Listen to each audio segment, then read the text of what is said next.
Hey everyone, this is Daryl as a service. I've noticed something as I've been preparing for a user group session tonight, looking at Microsoft Teams and poking around a little as an admin of a team. I can see a new feature to email a team or get an email address, and I thought, what's that all about? So, of course, exploring it, if you get the email address, actually, I first noticed this when I was looking at a team where I wasn't an admin, and I poked around in it and I found I couldn't get the email address. I've got to contact my admin. So let's switch over to somewhere I am an admin.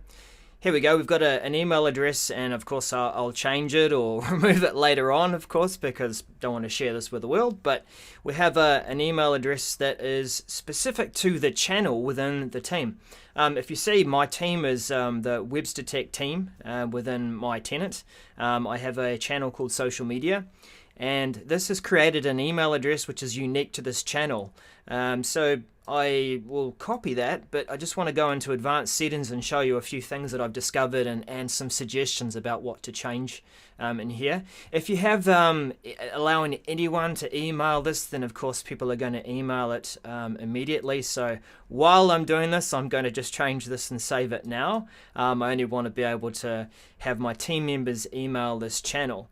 But we'll just go back in and have a look at the settings again. This is just to prevent those who are live with me here having a look from emailing me and doing what we do as part of having fun with people when they're doing live demos. So advanced settings. The other suggestion, of course, is to limit it to just your organization and a whitelist of the email addresses. Now, hopefully, that will be something that you can monitor and manage from an administrator level as well. So you can whitelist certain domains across all of your team environment, rather than just leaving it up to the team members themselves to just gate and manage that whitelist. So we've got that email address. Now, one of the things that I found interesting, I'm logged in here as myself in this team.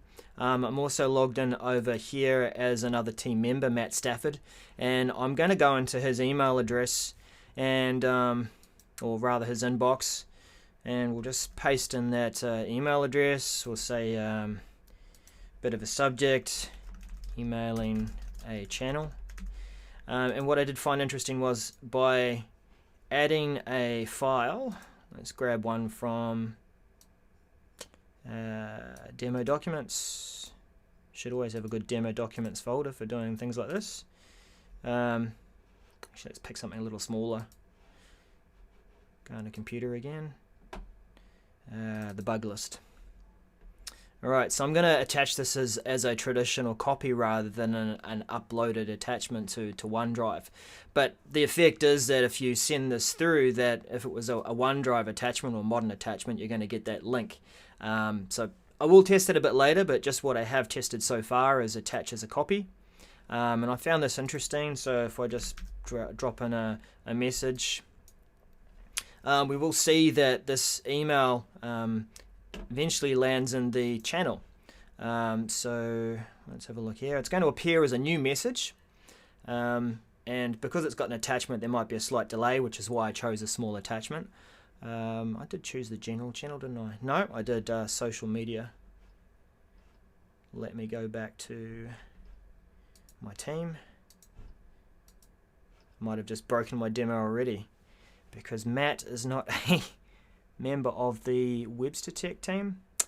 Oh no, there it is. Whoops. There we go. So Matt's email has landed. It's become a new conversation in the team channel for social media. It has also added the attachment that he has added to his email.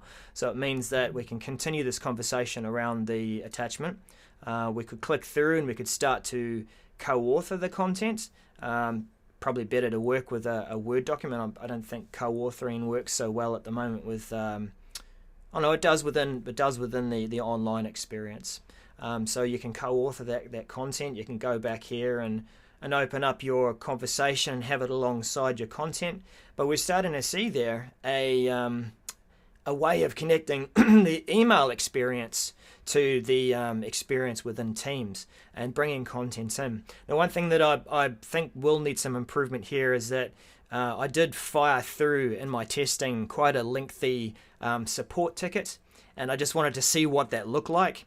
It did have a limit to how much content you could could actually show within your team message. So you'll get this little link here that says you've got to download the attachment if you want to see the whole message. So I've got that over here. We'll just open that up in Outlook, bring that over on screen. Alright, so if it was a longer message, then that's the only way that we can read the whole message. So hopefully the team can team together and build something that will allow us to read those EML messages, so that we can do that just like a file and then have a conversation around it rather than having to download this attachment. So I found that interesting. I think it's going to be a cool feature to make use of. While we're having our conversations in IM, we might want to bring in content from other conversations that are not part of our private team. So keep an eye on that. I'm going to keep an eye on how this progresses, share it with a few other communities and see what they think. But thanks again for watching, and stay tuned for more tips. Catch you later.